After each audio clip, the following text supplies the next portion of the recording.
video is a great segue into something I've been wanting to talk about on here for a while, which is actually that you should not be arguing with Zionists.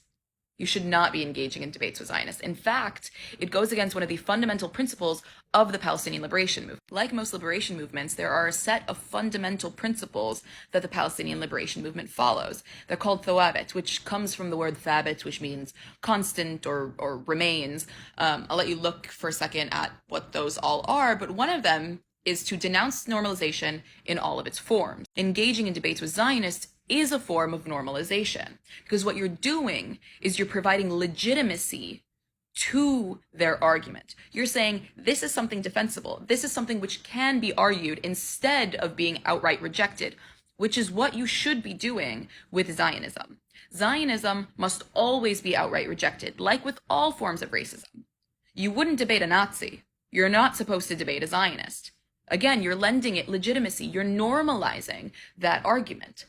And you are, by doing so, violating one of the fundamental principles, one of the fundamental tenets of Palestinian liberation. I can't even tell you the number of times that I have been scrolling on TikTok and I see a live where Palestinians and allies are sitting there debating with Zionists in front of an audience.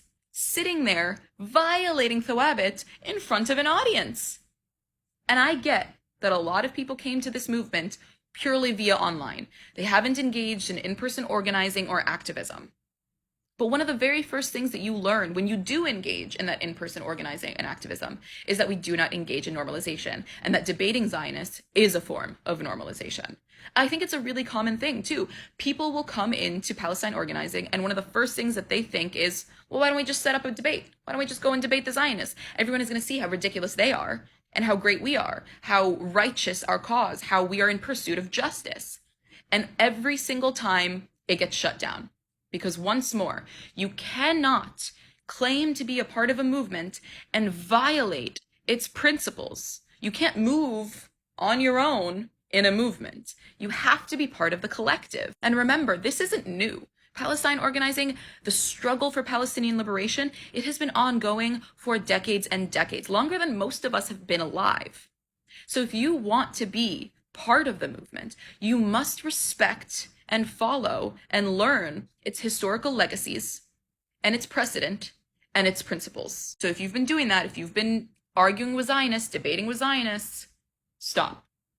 Let this be your lesson for moving forward and no longer engaging in normalization, no longer legitimizing Zionism.